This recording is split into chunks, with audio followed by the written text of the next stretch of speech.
So in our making of petroleum jelly, we need to have a pot like this or a metal dish that you are going to use to melt the petroleum jelly. And then you also need to have a measuring cup. This is my measuring cup that I'm going to be using to measure my white oil, to measure my perfume. And you also need a plastic spoon.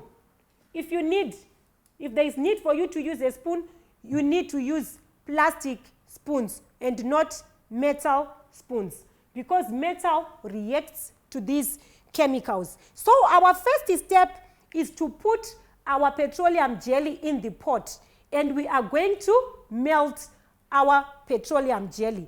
It is important to note that it must not boil, it must just melt. So I am going to turn on my stove and we are going to melt our petroleum jelly.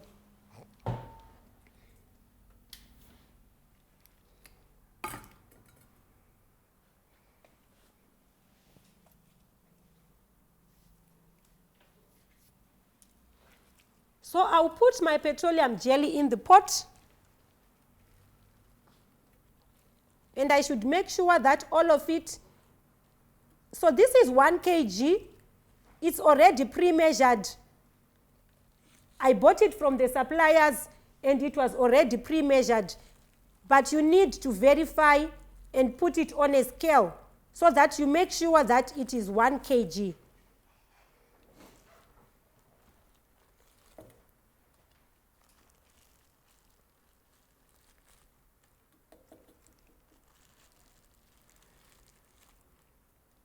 If you don't have a stove, you can use an open fire to melt your petroleum jelly, but you must make sure that no particles, no dust, no sand goes into the petroleum jelly.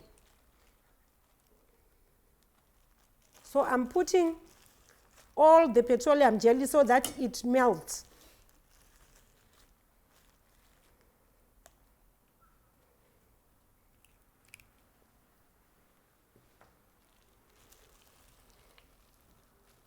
So you see, I'm wearing my gloves, so it's not dangerous for me.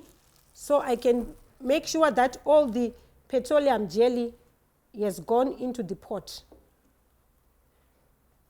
So we are going to wait for our petroleum jelly to melt, and we go to the next steps. So you also need to have a plastic bin close to the place where you are making your detergents, so that you will be throwing away the used plastics. And it is recommended for environmental purposes and safety purposes to actually burn the used plastics. In case you have your babies at your house, they can get in touch with those plastics and eat them, and it will be harmful to the kids. So you need to burn them, not just to throw away in the bin. You actually need to burn the plastics. So our petroleum jelly is melting. Our stove is getting very hot. So we are just waiting for our petroleum jelly to melt. So as we are waiting for our petroleum jelly to melt, we will measure the white oil that we need to use. We said we need 20 ml of white oil. So this is our white oil, and we are going to measure 20 ml. And we should make sure that your measuring cup is on a level surface. So that is our 20 ml of white oil, which we are going to add when our petroleum jelly has finished melting. As we are waiting for our petroleum jelly, I will show you a scale that you can buy from the shops.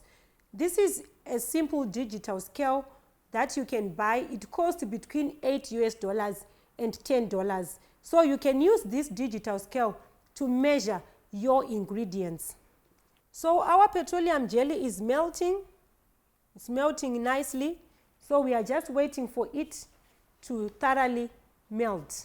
As we are waiting for it to thoroughly melt, I will talk about the containers, the packaging containers that we will use to put our petroleum jelly. So this is a 100 ml container. This is a 100 ml container. You can also use a 50 ml container or a 250 ml container to put your petroleum jelly. So because today we are making 1 kg, our 1 kg of petroleum jelly, it produces between 10 to 1200 ml containers. It produces between 10 to 1200 ml containers, or between 20 to 50 ml containers. So we have done the first step of melting our petroleum jelly, and it's a nice clear liquid. So we are going to put it on the floor just a little bit so that it can cool off a little bit. So our next stage is we are going to add white oil, and we have already measured our white oil, 20 ml. So it's on the floor so that it cools down a little bit. And then we put our white oil in the mixture. That's our white oil. And then we are going to measure 50 ml of glycerin. So this is our glycerin, and we want to measure 50 ml. So this is a 50 ml cup. So we are going to put our 50 ml there.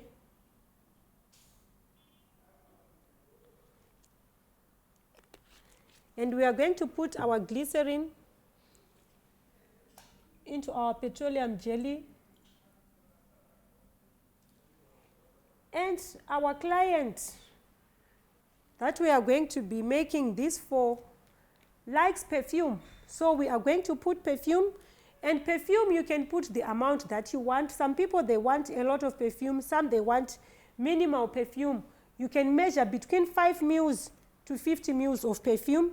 So for our training, we are going just to put 10 ml of our perfume.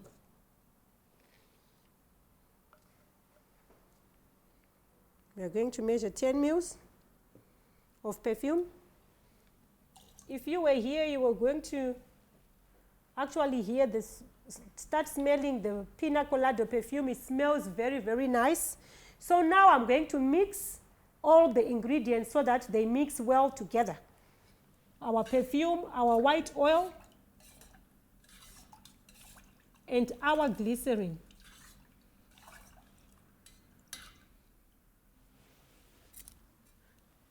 So this is our mixture, and it is now thoroughly mixed, and we have finished making our petroleum jelly. So this is already our petroleum jelly. So what we'll do, we will just leave it to cool off a little bit so that it does not deform our plastic container. When it has just cooled a little bit, we will start pouring it into the packaging containers. So we'll just leave it a few minutes to cool, and then we'll put it in a jug so that we start filling up our packaging containers. So that's our petroleum jelly. So as we are waiting for our petroleum jelly to cool off, you need to have a name of your petroleum jelly. So this is an example of one of the brands that we make at our company. It's called Jamaica's Petroleum Jelly. That's the name of our brand. So you need to choose a brand name for your product, because no one will buy something that doesn't have a name, because you also have a name. You are called by a name. So your product must also be called by a name. And on our label here, it's actually labeled fragranced, because our product, we put perfume. So if it is not fragranced, our label will be written original. And then you put the weight of your container and whatever you want to write on the label, the instructions to say, for example, for external use only, it needs to be there on your sticker. The guys who do stickers will help you with even what to put on the labels, but you can even also research on that and find out what you can put on your sticker label. It's just your name, fragrance or original, for external use only, the weight of the container. So you need to have nice stickers that you will put on your packaging container. So you also need a jug like this with so that you can put your petroleum jelly nicely without spilling. So now we are putting our petroleum jelly in the jug so that we start packaging it in our packaging containers.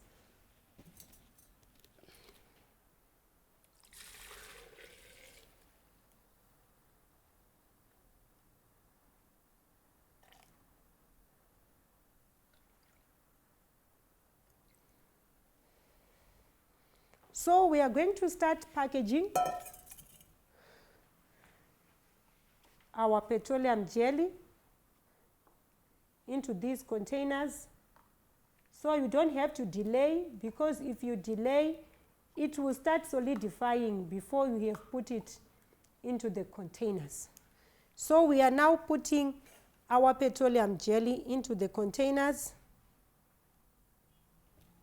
And it is also important to note that you don't fill it up to the brim. You just fill it up to this point where it starts to curve. You don't have to fill it up to the brim.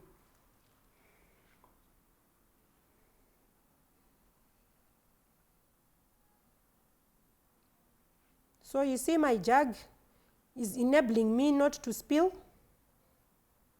You need to be very smart.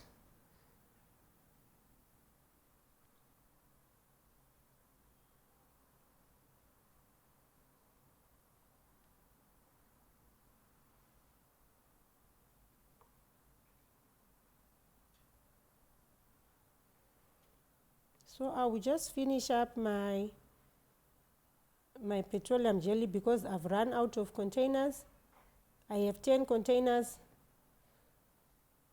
because we said this makes 10 to 12. So I've run out of containers, so I'm now just filling it up. So our petroleum jelly is ready. So we leave it standing there, and in about 20 to 30 minutes it would have solidified. So you need to be at a place where there are no dust particles, because your petroleum jelly is now standing to solidify. So it needs to be in a nice place where there are no dust particles or any opportunities for sand or any dirt to get into your petroleum jelly. So we are done with our petroleum jelly. So we are waiting for it to solidify. When it solidifies, then we can close it up and then we can start labeling our product.